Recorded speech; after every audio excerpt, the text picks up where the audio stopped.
Oh my God, and Jesus Christ on a bike. What a week this has been. It's been a ridiculous week in politics, and my head is still spinning from everything that's happened. Welcome to Normal Island. I'm Cog, and I'll be your host for this evening. Britain is really living up to the name of the show this week, and so is the US, I guess. We'll be looking at the Tories blocking a child safety bill, Andrew Tate's new Bruv party, Donald Trump, who's threatening to invade like Panama, Greenland, Canada, Narnia, Balamori. He's going quite far with this rhetoric. And the California wildfires. And returning to the show as a guest, I absolutely love this. We have Aidan, aka Goatmeal from TikTok. If you haven't seen Hey Aidan's, everyone. hey, Aidan. If you haven't seen Aidan's British political commentary, you need to see it. It's relatable and hilarious, and I absolutely love it.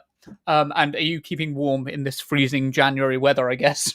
Yeah, trying my best to. It's absolutely freezing as well. The flat I'm in as well, the heating barely works. So I'm sitting right next to the radiator, which is why I'm here and not in my living room. Yeah, I don't blame you at all. Yeah, it's quite warm in my room, so I've actually taken my hoodie off. But I think that could have been the stress from like preparing the show as well. Like either of those things will warm me up enough. So let's get on with the show. Don't forget to like and share the live. It helps us out massively and allows us to keep the show going. As usual, Aidan and I will be reading through your comments after the third story, so do keep commenting your thoughts as we go through the story. That's across all of the platforms that we're currently streaming on.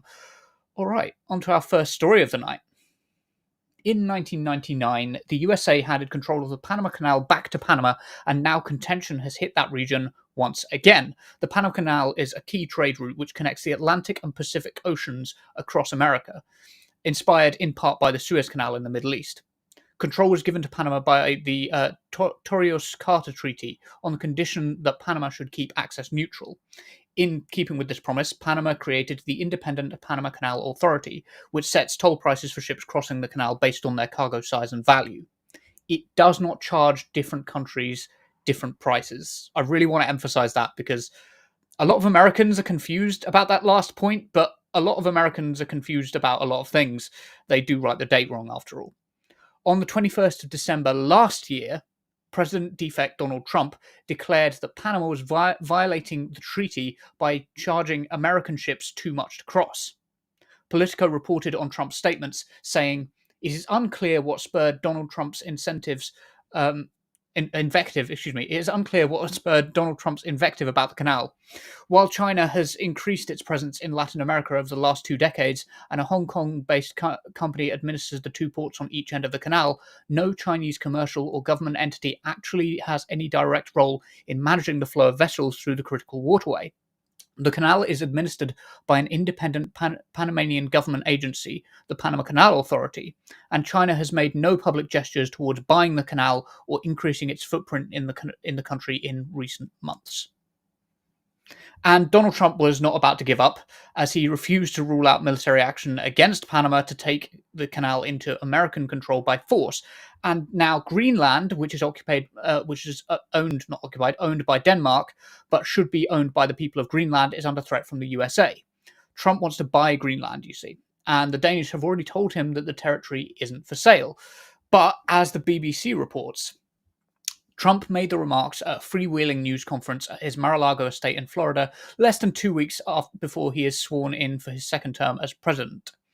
Asked if he would rule out using military or economic force in order to take over Greenland or the Panama Canal, Trump said, "No, I can't assure you on either of those two, but I can say we need them for economic security." Nothing would damage the USA's economic security more than getting into fights with their allies, as the French made clear yesterday that they won't take threats to European sovereignty lying down. France has said the European Union will not allow other nations to attack its sovereign borders after the US President-elect Donald Trump refused to rule out using military force to seize Greenland. On Tuesday, Trump reiterated his desire to acquire the autonomous Danish territory, saying it was critical for national and economic security. French Foreign Minister Jean-Noël Barrot told French radio that there is obviously no question that the European Union would let other nations of the world attack its sovereign borders, whoever they are.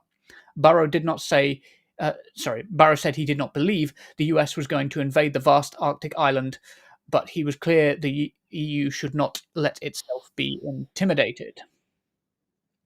But this hasn't put the MAGA weirdos off their game, and like that eccentric TV presenter from the Hunger Games, Jesse Waters went on TV to say this. At first, I wanted it, and I tried to divide it into 2 states. And then I realized we'd be adding Montana, basically, for the Republicans, and electorally like a Texas for the Democrats. And I don't like that. But the fact that they don't want us to take them over makes me want to invade. I want to quench my imperialist thirst. Bit weird, bit strange, but also you can kind of tell it's a joke. And this is where I want to add a bit of nuance, right? There's this episode of The Simpsons. It's always a good start to a sentence talking about nuance. There's this episode of The Simpsons where Homer decides that it's a good idea to start challenging people to a duel by slapping them with a glove after being inspired by Zorro. And at first, he gets people to back down because no one wants to get into a fight. But he actually ends up getting into a duel. The problem with fighting talk is that if you do it too much, you might actually end up in a fight. In these cases, that fight could affect the entire world if global trade or peace in Europe is impacted. Right? This is like pretty serious stuff. I don't want you to think, though, that my worry is that Donald Trump actually intends to start a war or some kind of conflict directly. We all know that he's more full of bluff and bluster than one of those internet phishing scams. My worry is that he will start talking about something and then lose control of the situation. When you initiate conflict, even just with words, you never know how far it will really go. And that's where I want to turn to Aidan. Aidan, am I being too worried about Trump's threats? And are there other political, potential impacts that we kind of haven't thought of yet? I wouldn't say you're being too worried about them at all, because it's like you say with him, he won't actually do it. He won't militarily put troops on the ground in Greenland, but it's a little bit like he kind of got himself into this situation with the border wall with Mexico. He started off by saying, we're going to build a wall and we're going to do this and we're going to have helicopters stopping it from happening. And then it just got ahead of itself and he had to try and build a wall. And we saw the reality of that. It's not even partway done today. And so I think it's a similar thing where he's gonna kind of shout himself into a problem. And like you say, I don't think he's going to invade Greenland. I don't think these threats he's currently saying are real and will come to fruition. But I definitely think that he's kind of got 3 or 4 in him until something really sticks, and then he has to take action so that his maggots don't really catch up to the bluff. Maggots as an acronym for the Trump supporting crowd. Yeah, I think the other thing is it's his supporters might move him into action, but also just the reaction from other world leaders, like the Iranians and the Chinese. They will feel like if they don't respond in some way, even verbally, which could just ramp up the tensions. The problem is this kind of idea of escalation, and I could really see that happening, especially with the bizarre stuff about invading Canada. It's just like, it's not connected to reality, but it doesn't have to be dangerous. Do you know what I mean? Exactly that, yeah. So that's what exactly the problem is with him in general. Nothing he says is connected with reality, really. There's no base on what things could actually happen, but it still doesn't stop it from being harmful. For example, him saying we're going to take the Capitol, that wasn't based in any reality. And then January 6th happened. That's kind of the repeated problems we have with him. I just think it's interesting to see, like you say, how the world leaders will react to him acting like this, because Iran and China and these countries that have a bit more open tension with America, they don't need an excuse to show a bit of strength towards the USA. China, I think, is a little bit more diplomatic in that approach, but countries in the Middle East have had enough of American imperialism in their part of the world. They're not going to be afraid of saying, hey, you want to act like that? We'll act like this. So it's going to create tensions in a region that's already incredibly tense. And I can't see that being good for anyone involved. Yeah, the Panama Canal is a particular worry for me because of the misinformation that goes alongside that. Right, ships that pass through the Panama Canal are charged based on their cargo size. That's the whole idea of keeping it neutral. There's a similar story with the independence of Belgium. If you've studied the history of the British Empire, you'll know that a great deal of the reason that Britain like attacked various countries in Europe at various times was because they couldn't risk the independence of Belgium because it kept France and Germany separate from each other, and it allowed for a landing point if Britain should ever need to attack the continent. Like that is Yeah. part of that story. And in the case of the Panama, the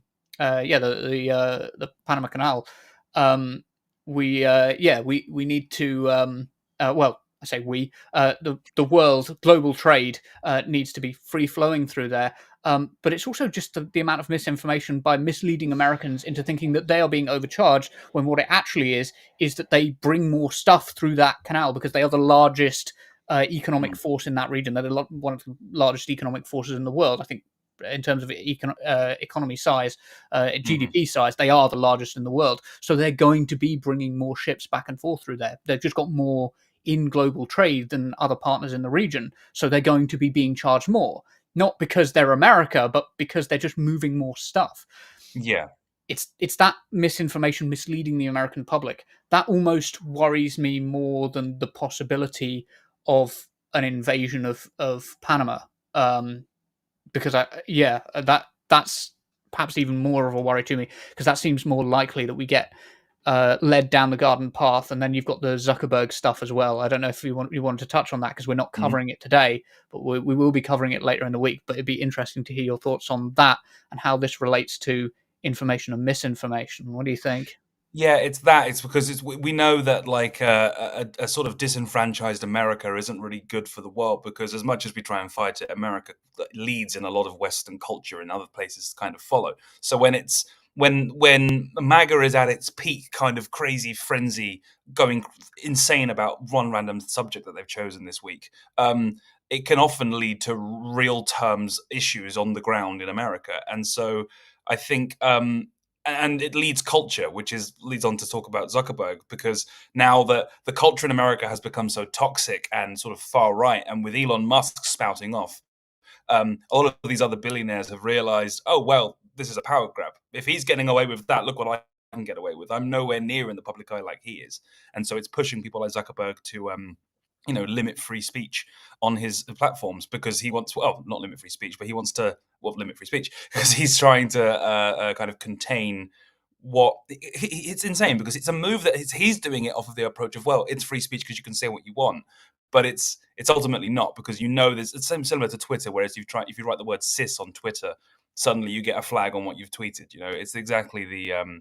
same thing's going to lead down that path with Facebook and Mark Zuckerberg. So it's just, I think, like you say, this Trumpian kind of bluff leads to very real consequences, and people with severe power in America operating in a way that they otherwise wouldn't because socially they would have been kept in check.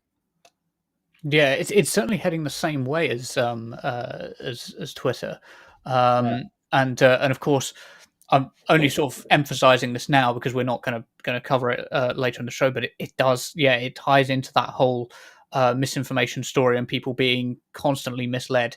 Elon Musk and Mark Zuckerberg's control of the media narrative and people getting all their news from social media now, which in some ways I'm in favor of because I think that actually the newspapers in the UK are, they're just firmly right wing. They're just so bought out. But on the other hand, now you've got this new thing with Musk and Zuckerberg. It's a different story. I don't know exactly what the media landscape is gonna look like. We need to have some sort of response to that.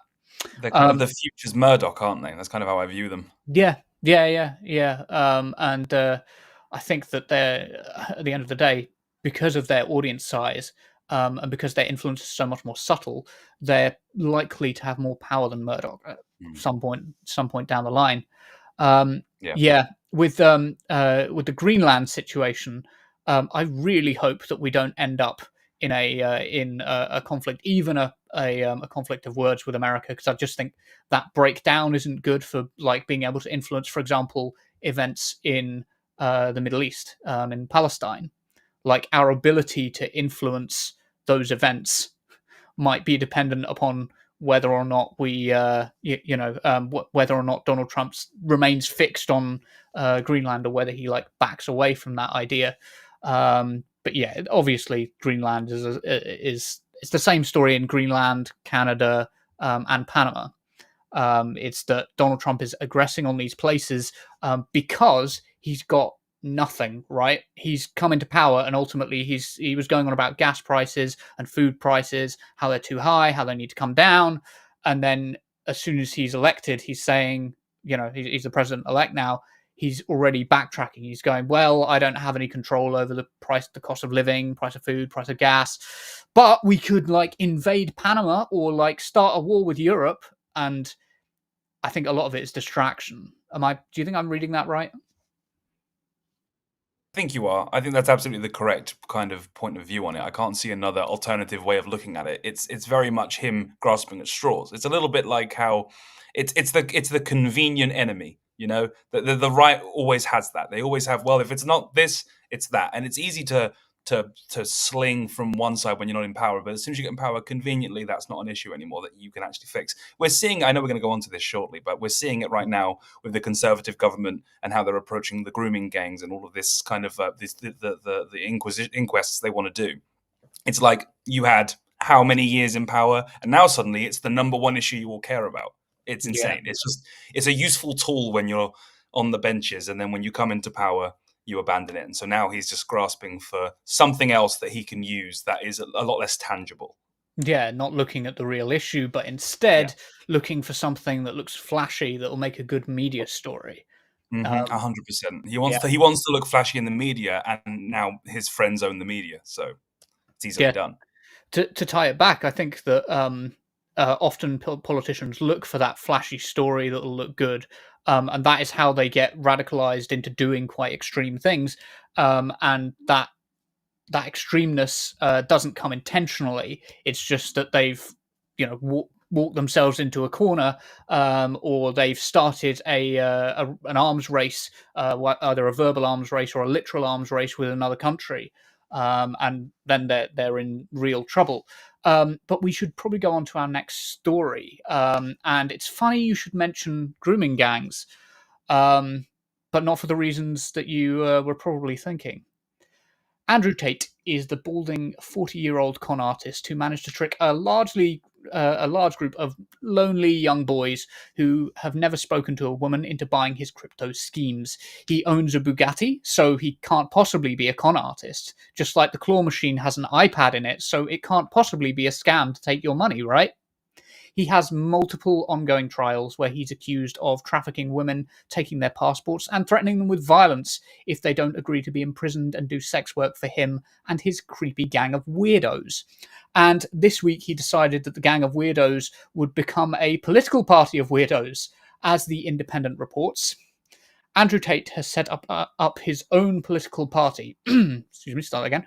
Andrew Tate has set up his own political party as he considers becoming Prime Minister and calling it Bruv, short for Britain Restoring Underlying Values. Jesus Christ. Tate, who lives in Romania, and his party and said his party will restore the once Great Britain and resign as party leader if his policies haven't been enacted within 45 days. In the unlikely event he even rises to power, given he'll need at least 326 MPs. In a thread detailing his key policies, Tate shared graphics which explained Bruv will have the British Royal Navy patrol British waters, a new TV channel called BBC Punishment, which will be a 24/7 live broadcast of knife crime offenders serving solitary confinement, and ban LGBTQ propaganda, quote unquote, from schools. He wants to cut all foreign aid, including all our military assistance to Ukraine, have weekly referendums on important issues using blockchain technology, an alternative to Elon's Doge. He wants an alternative to Elon's Doge for the UK that he's calling DADDY, or the Department of Assistance and Development of Domestic Youth, which you're really having to stretch the acronym there to make it work. Like that's a real stretch. He also says that he wants to run for Prime Minister and become PM within 45 days, which even if he's eligible, he couldn't do because we're not due to have another election for 5 years. Like, what is the point of this Bruv party? And before you say it, no, I am sure that this isn't a desperate attempt by an aging domestic abuser and human trafficking perpetrator to keep him and his freaky friends relevant so that they can scam enough people to pay their legal fees. I wouldn't want to suggest that, of course. So, Aidan, when will we be going out canvassing for the Bruv party together? Should we start printing some leaflets now, or what are you thinking?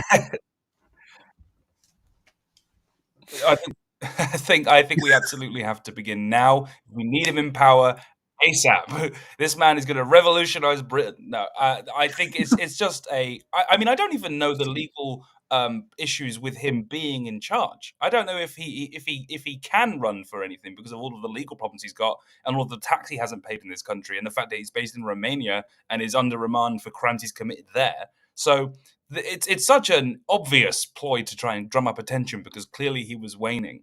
Because funnily enough, he's obviously still a name you know, but he's definitely not at the peak of his powers that he was maybe a year or so ago. No one talks about him anymore. So he's clearly had a little hissy fit and has gone, I need people to talk about me. What's something they can do? The Bruv party.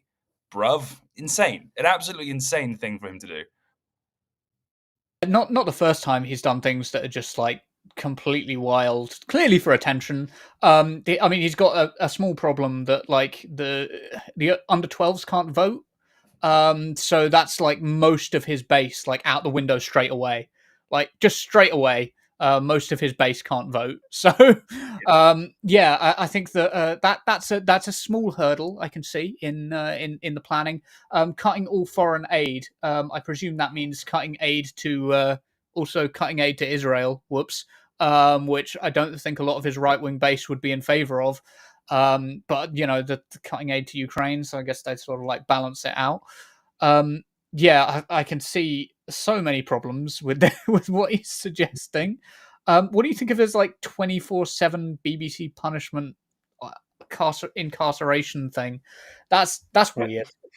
Frankly, I'm pro it. No, I think it's just it's clearly he's read one too many George Orwell books because he wants to have that it's something like it's a prime example similar to Trump. It's easy to talk until you actually get into power. I don't feel like anyone, even your most far right insane dictatorial man, wants to do that really because it's I mean, I don't think he's got the effort to set it up, first of all, and second of all, who watches that? You know, you got how you're paying for that. Viewership figures are going to be nil.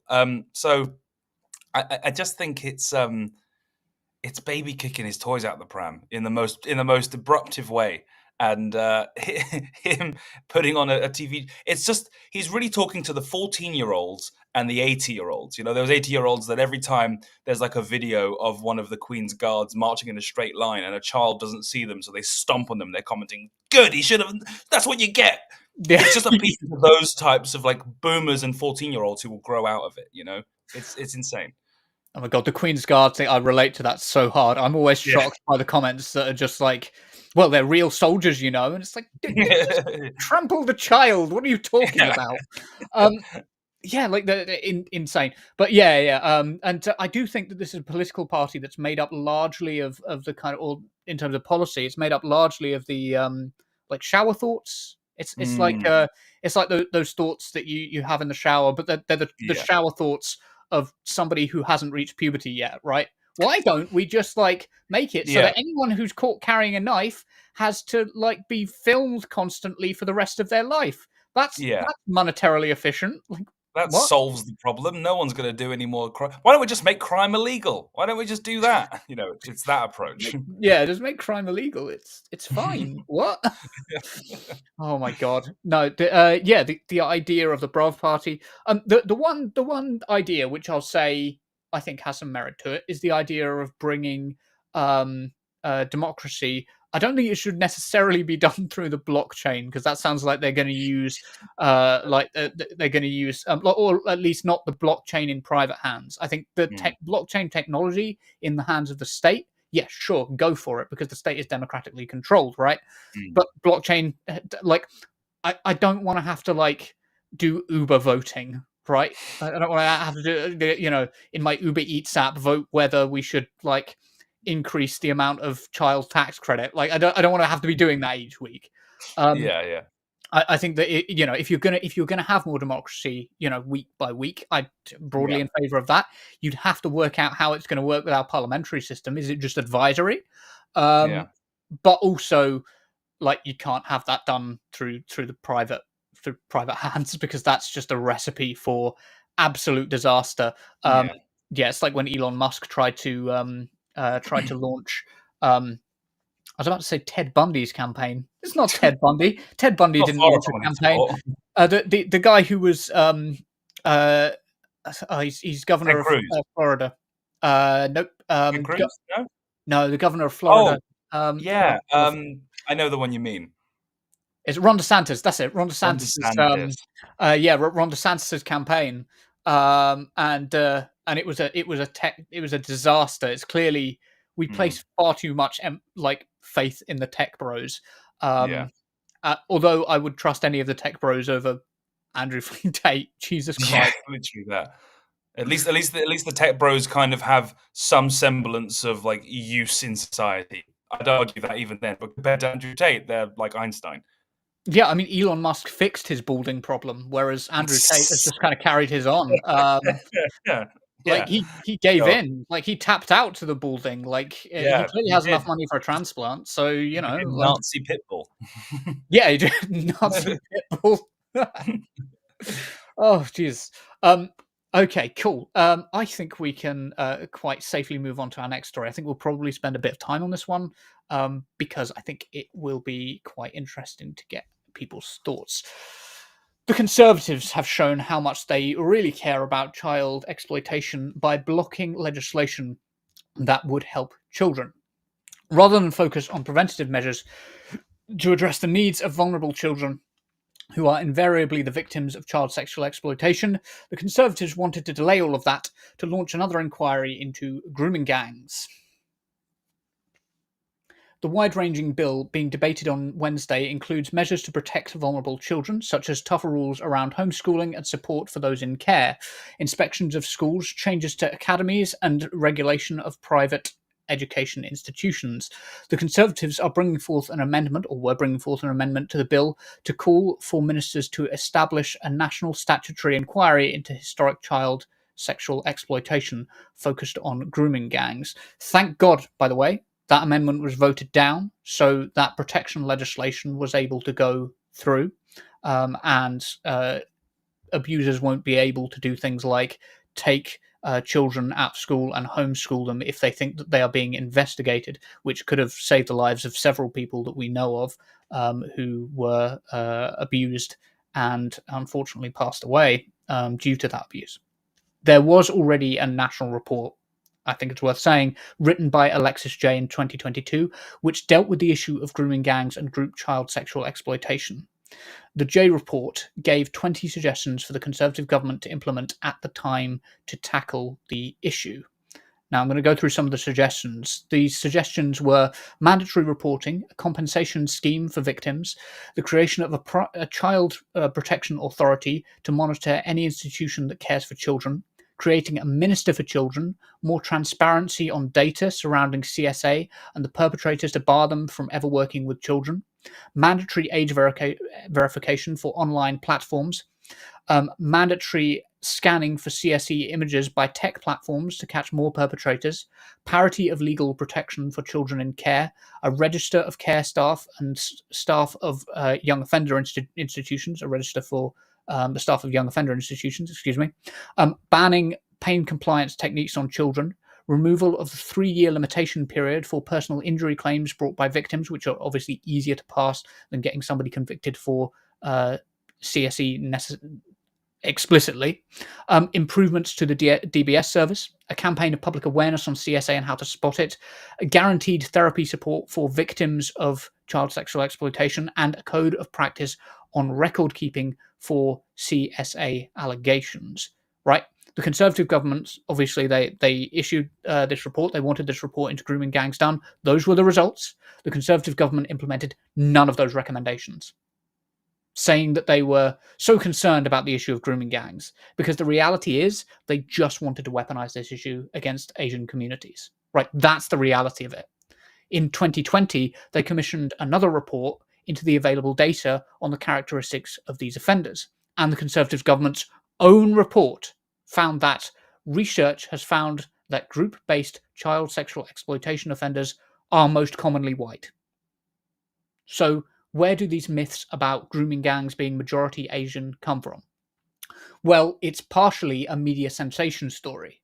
So, like in Nazi Germany, Julius Streicher's magazine Der Stürmer would go out of its way to highlight stories of Jewish men sexually abusing white German girls. Right, historians talk about this a lot, even though it was uncommon compared to German men perpetrating those crimes. Our media today does the same thing to fearmonger about Asian and Pakistani communities in the UK. Grooming gang is a vague and undefined term, and organisations like the Quilliam Foundation did reports which never gave the parameters of what was included in the definition of grooming gang so that it could specifically target and exaggerate the amount of child sexual exploitation committed by Asian men. Dr. Ella Cockbain did a lot of work breaking down those reports. If you want to read more about that, it really is interesting to read about how Quilliam misrepresented the figures that it collected and deliberately targeted, or we think deliberately targeted, CSE committed by Asian men, like cut them out as a group, focus down on that one group. They went out their way to do that. And Quilliam, by the way, the founder of Quilliam, Majid Nawaz, was caught handing over money to Tommy Robinson in order for him to basically fake leaving the EDL. So he left the EDL and denounced the extremism before starting up other extremist groups because Majid Nawaz secretly paid him. There's quite a lot to that. It's a whole story. It's all connected to Tommy Robinson and trying to misrepresent the situation with CSE in the UK. I want to emphasize again, CSE is a crime. That's child sexual exploitation. Is a crime which is committed the majority of the time by white people, and white people are overrepresented slightly. Only slightly overrepresented in those figures, whereas Asian people are underrepresented. And I want to be clear, Group CSE was committed by Asian men in Rotherham, Rochdale, and Telford. It would not be racist to report those cases or convict Asian men, and individual reports should never be dismissed on the basis of like some cultural sensitivities. I don't agree with that. No left-winger I know does agree with that. I'm sure I speak for the whole of Turn Left when we say we don't give a fuck if a child abuser is white or Asian. They should be hauled into court, and maximum protection should be given to their victim to get them out of there and out of the way of their abuser as soon as possible. However, the simple fact is that the Conservatives' own statistics show that the majority of sexual offenders are white, and so are the majority of group sexual offenders, or grooming gangs, if you want to call them that. If that doesn't factor into your view on this, and you think it's okay to block child protection legislation for cheap political points like the Conservatives did, then you don't really care about victims of exploitation. Aidan, how are you feeling about this one? This is a pretty heavy one. Yeah, I think it's a very charged topic because it's incredibly aggravating to have the Tories and the entire right up in arms about this currently, when they are the ones indeed for years that have blocked this legislation. And I think it can't go unsaid as well that I think there is a real reality to the why they've blocked the legislation for as long as they have done, which is mostly the fact that they are in the circles, in the groups of the powerful men that have dodgy histories to them. I'm not going to throw accusations around, but we understand that you put enough rich white men together, you're bound to catch one. It's kind of the outlook on it. And the Tories are very aware of this facet of their party's base. And so they're not going to go along upsetting them. So they don't want to do anything that would cause harm to those people, which is, I think, a disgusting reality to what that party really is. It's so self-interested and so insular that they're willing to put real, literal children in harm's way to serve their own political gains. And now that it's become a useful tool for them to bat Labour over the head with, which I'm more than happy to bat Labour over the head with things, but this is something they're in the process of organising anyway. I think for them to do that, it's peak British conservatism. I'm so disgusted by it in every way, sense, and form of the word. I just think I'm curious to see as well and hear what your thoughts are on the sort of the very much not spoken about abuses that go on in these high-ranking private schools, which a lot of these conservatives and right-wingers have come from. This is a complete element that no one talks about, but it's rife in these institutions and in the high ends of the church, which we know about.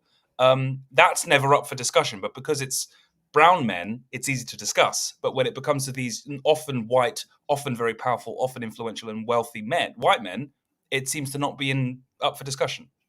Yeah, there's an element of we and they about it, right? All good people agree, all good people say, all nice people like us are we, and everyone else is they.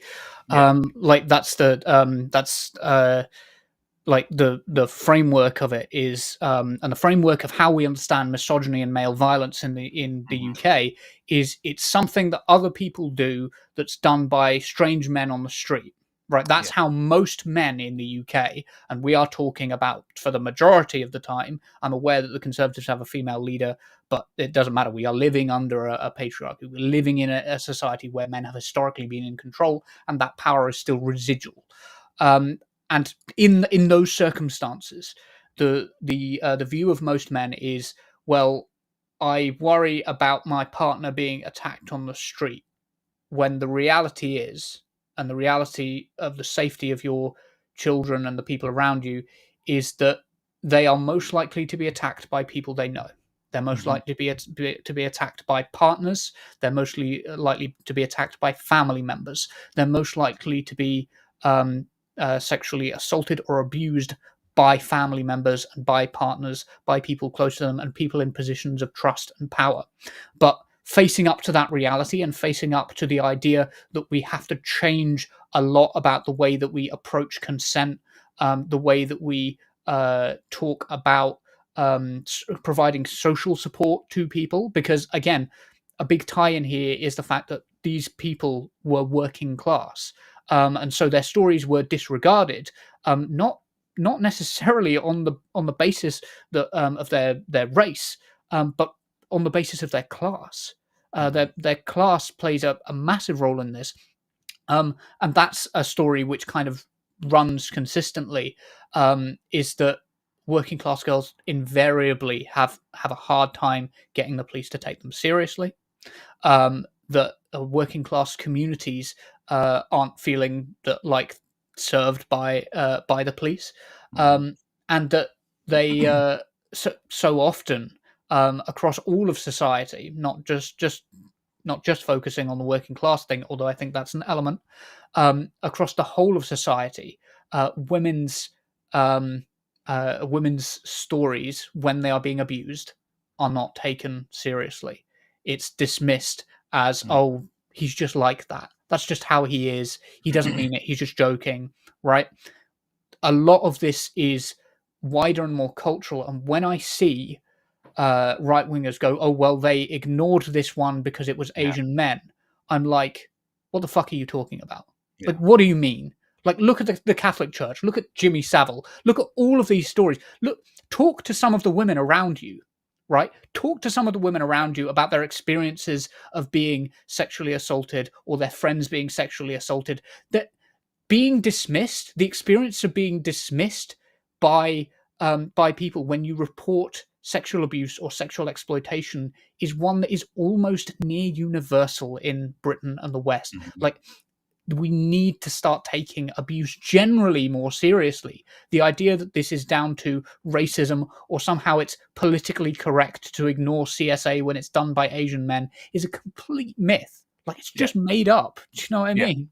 It's a useful lie as well. It's a useful myth, which is why it maintains like that. But I think to touch on that point as well, you're really so correct to link it to misogyny and class and how it kind of permeates across wider society. Because I think part of the reason why conservative types, more often than not, are afraid to kind of take the issue head on is because it unravels a system that intrinsically benefits them. It's a little bit like why they're often so afraid to accept trans rights that as a necessity, because as soon as you start to pick away the power that the gender binary and the current kind of concept of gender gives to people, it kind of that scares them because they're afraid they'll lose that power because they become not so special anymore. It's I think that's all linked together, and I think as a nation and as a culture worldwide, we need to take abuse against women and children far more seriously than we do, because it's something that I just think it's been an issue my entire life. And so how is this still an issue we're having? It's a little bit like homelessness. It's a little bit like every other issue that we have as a wider society. It's been a problem as long as I've been alive. And so the only reason it isn't solved is because they don't want to solve it. And why don't they want to solve it? And then you start to get into the real nitty-gritty of what this issue is. It's an issue that's allowed to persist because it's a useful tool for them politically. That's what I would say, at least. I'm in full agreement with that. And I think we should maybe go on to our fourth story, because honestly, I think we're agreed on that one. I mean, we're going to agree on a lot of these stories, but on that one, I feel like it's such an open and shut case. Like, it's really not a moral quarry to have. And like, if someone's in the opposing view of that, I put them in a cell and have a camera on them 24/7. Have a camera on them 24/7. Yes, yes, which is of course something that we support as diehard members of the Bruv party. Right. So let's I can't believe that's a thing. Right. Let's go on to our fourth and final story. But just before we do, we're going to read and react to some of your comments. And before that, I want to remind you that we're all still volunteers here at Turn Left, and we are doing our best to produce content around our paid work. If we want to become a fully fledged media organisation, we need your help. Please like and share our content and help us out financially by going to turnleftmedia.co.uk/support, where you can make a one-off donation or give us a small donation each month to keep us going. We are now also on Blue Sky, the fastest growing social media alternative to Twitter, so do go and check out our work there. So let's have a look at some of these comments. I saw some really interesting ones, so I'm really interested in what's going to be said. And let's have a look. I can't see what that says. Is there any way that the superb, thank you. Yep, our producer just moved something for us so that I can see the screen. Cool. So weird lighting, horror movie look. Yes, that's me. I've put a light that was far too bright in front of me. Now I can't see anything. Like, Aiden is just a white blur. Like, yeah, cool. Let's go. Moving on from that comment. The US Empire. £5 from Leslie. Thank you so much, Leslie. That is really generous. The US Empire is going down, and they're going to take us down with them. So long, and thanks for all the fish. Okay. Nice. Yeah. Yep. James Holmes celebrates 12 months of membership. Jesus, James, thank you so much. That's mad. Michael Anson has become a member. Thank you, Michael. Appreciate it so much.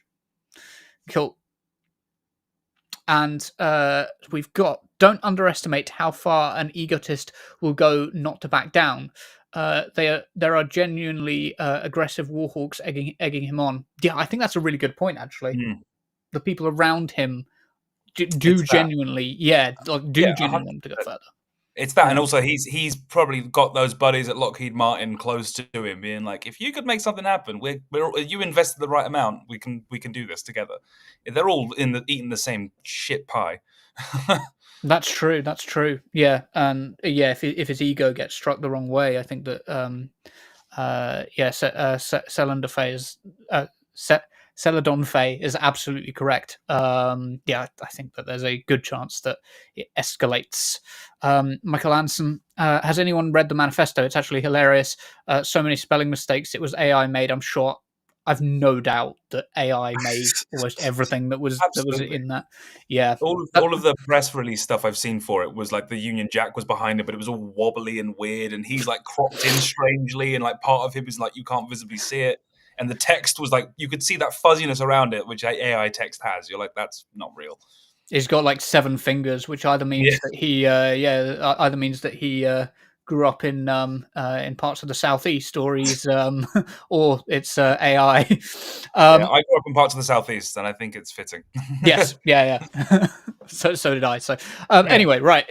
Let's next comment. Oh, cool. Personally, I think we should ignore Tate. It's not like he'd ever win any elections. He wants this attention, and I'm sick of thinking about him. Yeah, fair enough. I think it's important to like laugh at him so that people don't take him too seriously. I think that's an important part. Don't take him too seriously, right? Yeah, there's absolutely a part of that I think is true, but there's a small part of me that remembers when we were laughing at Farage. And Yeah, now he's like a legitimate challenger at the next election. Like it's a little bit like you could ignore them to a point. I think obviously that's Tate's a true. little bit more in the realms of insanity than Farage has ever been, or been publicly. But it's still there's a part of me that also has that like the UK. Anything can literally happen. Who knows? Yeah, because like in 2015, I was thinking along the same lines. I was like, Yeah, Donald Trump, you're kidding me. There's no way yeah, that Donald Trump will make world leader. And then in 2016, like early 2017, I was like, well, I was wrong about that. yeah. Fuck. Yeah, it's exactly that. It's you can. I think we've been burnt so many times now that it's like we'll still make fun of them and still laugh at them. But every now left wing and leftist person has in their brain like, it's not insane. Yeah. Stranger things have happened. Yes, quite literally, stranger things have happened. Okay, cool. Is that all the comments we want to go through? I think it is. Cool. So I never know because it's the producer who kicks who kicks the comments, who picks the comments. Excuse me. Cool. And I don't know what that was. Okay. Yeah. Time for our final story of the evening. Nearly 180,000 people in California have been out under direct evacuation orders and have had to leave their homes to burn in the wild. Yeah, I'm going to start that again. Jesus, sorry about that. Nearly 180,000 people in California have been put under direct evacuation orders and have had to leave their homes to burn in the wildfires. 200,000 more are under evacuation warnings and might soon be told to evacuate. Now, these fires are utterly biblical in their proportions, as the BBC report. A captain with the Los Angeles Fire Department says crews are continuing to battle erratic winds as they attempt to control the fires around the city. Adam Vangerpen says the situation is unlike anything that I've seen in my 25 years on the fire department. CBS News, the BBC's US partner, reports. We have some images which show the extent of the devastation from BBC News. Remember that every square that you can see here was once somebody's house, right? Look at those squares. That is a level of devastation that's relatively new to recent Western history. We don't see many images like this outside of the Middle East, right? And do I really need to state the obvious here? The USA just voted to re-elect a president who explicitly denied and downplayed climate change and whose Agenda 47 manifesto thing that he put out before the election was unapologetically pro-fossil fuel. Climate devastation is arriving in the West, and many Americans might not wake up until it's too late. There is also going to be a lot to learn about Palestine from this. Might not seem connected, but not only the bombing of Gaza, which is fueling the climate crisis, but also that we need to take it seriously when people say that we are not so different from those in Palestine. Don't think that you're safe just because you live in the West. We have to take care of refugees and displaced people, not only because it's like the morally right thing to do, but because, as many residents of Los Angeles are discovering, it could literally be you next. We're not like necessarily safe from that idea in Britain as well. Like the crises we face are going to be different, but we're not living in a secure world anymore. And you want there to be adequate social support because it could be you next. You want there to be free education and healthcare because your property could all be burned away one day. You want basic shelter to be a right because your house could one day be taken by this new and terrifying world we're living in. We have to support a more compassionate future. And what's extra infuriating about this is also that almost 1/3 of the firefighters who are battling the fire are inmates who were heavily coerced into the role and are being paid utter slave wages to risk their lives. As Forbes reports on this, while the 13th Amendment ended slavery in the United States, a loophole allows people convicted of crimes to be forced to work for public or private enterprises. In this case, those tasked with firefighting volunteer excuse me. In this case, those tasked with firefighting volunteer for those positions and must meet certain criteria. They are not assigned without their consent. Their pay scale was doubled in 2023, and depending on the skill level and the task assigned, they either receive 16 cents to 74 cents an hour or a maximum day rate of $5.80 or $10.24. Incarcerated firefighters have some of the highest injury rates among all prison workers and are 4 times more likely to sustain injuries compared to other firefighters. Also, they work some of the longest hours and have some of the hardest tasks to execute. They don't shoot water hoses. They use powered chainsaws and manual hand tools such as axes, with the goal of starving the fire of fuel to continue to burn. The CDCR, that's the California Department for Corrections and Rehabilitations, has tried to expand eligibility to higher risk inmates, but the program still represents 30% of the wildfire workforce. 30%, a full 30%. That's almost a third of the people who are fighting this fire that's devastating homes across Los Angeles, across LA, right? One of the most wealthy and powerful cities in the world. And 30% of the people who are fighting that fire are incarcerated inmates being forced to work for slave wages. There's so much to this story, Aidan. There's these sorts of conditions are they're a scary new world for us. What do you think of some of the fallout from this might be, especially in the context of an incoming Trump presidency? Yeah, I think the incoming Trump presidency changes the way we have to look at it, because it goes from being a real issue that might open up further discussions about global climate change to trying to point the finger. I really truly fear that this will be a Trump tactic, a Trump tool to say this fire wasn't from natural causes. This fire was actually started by X, Y, or Z person that he wants to pin the target on. And you know that will be just enough for people to be able to put their heads even further in the sand and ignore what the overarching issues are. I think it's going to have a wider impact on American society and potentially on the boots on the ground, make people more aware that global warming is there for them. It's like that famous phrase that people use, which is climate change is on your phone until you're the one recording it, which I think is now the beginning of that process is happening, which is obviously terrifying. But you have to hope that there's an element of that which, with generations to come, having it be right in front of them and no longer through a screen, kind of proves the importance of it and allows people to want to fix it more than previous generations have, which is a shame they have to do that, but that's the boat we're in at the moment. What's the line from Bo Burnham? The whole world at your fingertips, the ocean at your door. Yeah, It's a creepy new world we're living in. But I was thinking about this, and I was thinking that if the Democrats are smart right now, and they're not, so they won't do this, they'd never are. implement a social assistance and house rebuilding program, right? By executive order. They'd spend billions to get social support to Californians and get them rehoused so that Trump can either decide between leaving that in place, leaving that assistance in place, opening American minds to the idea that state assistance isn't a bad thing, or something for lazy scroungers, or the alternative is he takes it away and hundreds of thousands of Americans hate him for taking away their support, right? I know it's California, so it's not going to make a huge difference in that department, in terms of overall influence. They're broadly Democrats anyway. Yeah. But I think it could create, thousands of interesting and powerful stories, as well as just being good because it could save a lot of lives right now, right? It's the Democrat Party 101 to have a really obviously good idea like that and completely ignore it and go for the alternative route, which is to just do nothing and pretend it's not your problem.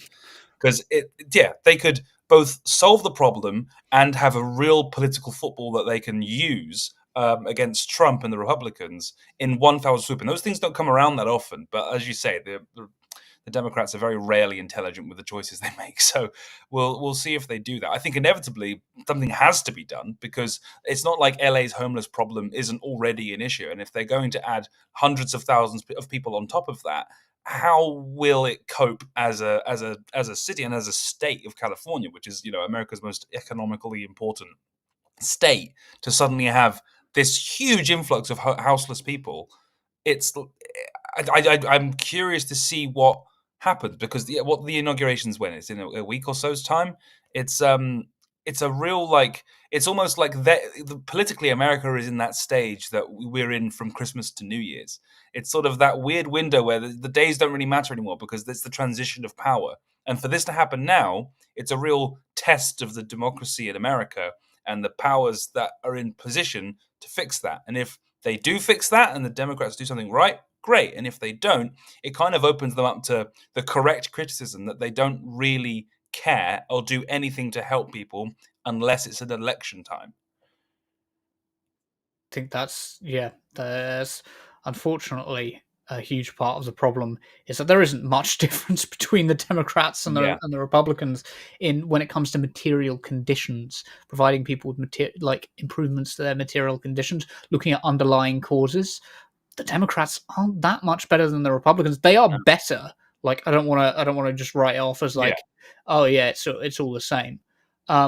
But I do think there is a question of like, I think that's particularly dangerous when it comes to Palestine. Actually, I think writing the Democrats and Republicans off as just, oh well, they're all the same. Like the Democrats have done nothing to help the people of Gaza, and they deserve all of the criticism in the world for that. But Donald Trump, I think, is going to be worse for Gaza. Worse. Absolutely. It's a little bit like in this country where you've got, like, obviously the Conservatives and the Labour Party are two sides of the same awful coin, but I'd rather one side of the coin than the other. Yes, yeah. It's kind of, we're operating under the same kind of rules here. It's very much like, I'd rather the coin that I can, it's the face rather than the gun pointing at me. Yes, yeah. And it's it's deceptive, isn't it? Because the face is still spewing a lot of the xenophobic rhetoric that the Conservatives are coming along with.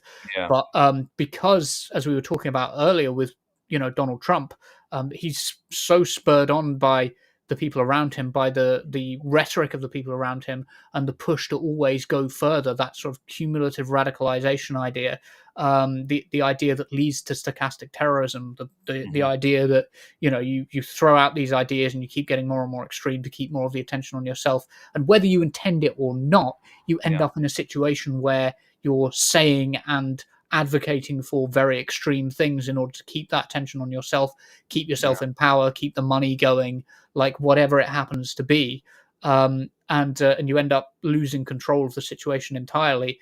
And I think that's that's always been a potential danger of our politics and our political system, has been that we allow the people who just have no limits to their rhetoric, rather than the people who are basically conservatives, and that's awful. We should move to change that. Got no problem criticizing the Labour Party here, believe me, but at the same time, the rhetoric leads you down the path of destruction a lot faster. Whereas, like, there is at least a chance to slow them down if we're dealing with people like Keir Starmer and Joe Biden in some areas.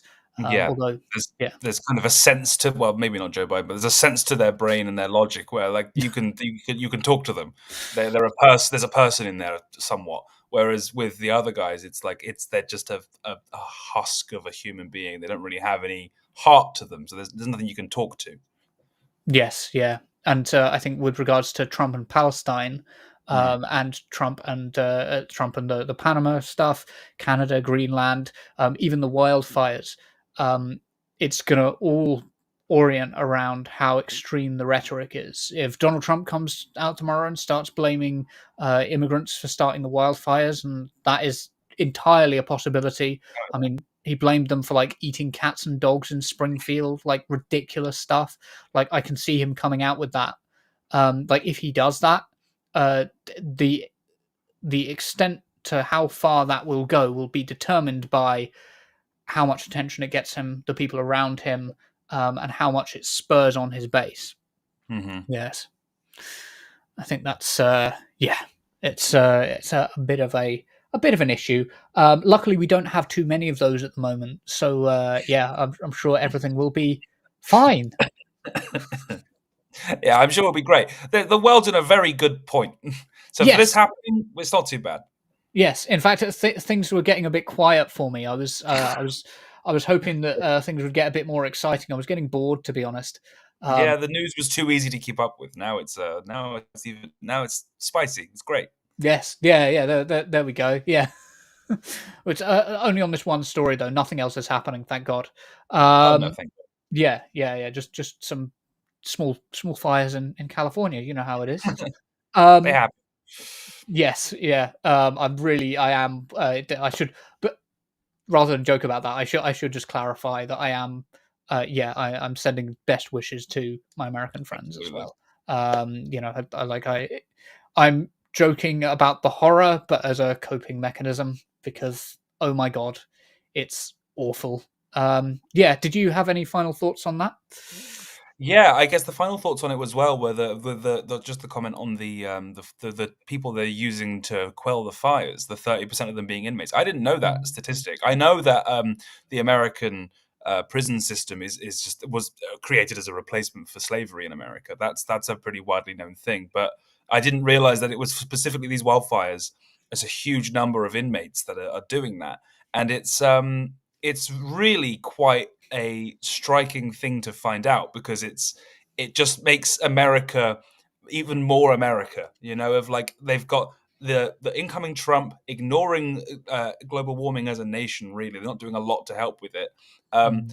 and now these wildfires are happening in LA of all places, and they're using prisoners to help get rid of the fires and not paying them any money. When I think California has the highest rate of black incarceration in America, I believe. So you can probably make the presumption that the majority of those those prisoners who are using to get rid of the fires are probably black, and that adds another layer to the issues that are going on in America, and which is why it's such a multifaceted problem to try and take on because it's layers and layers and layers of problems that go so deep, which people like Trump are obviously using to exacerbate. But I think that is a fascinating statistic. I didn't know that.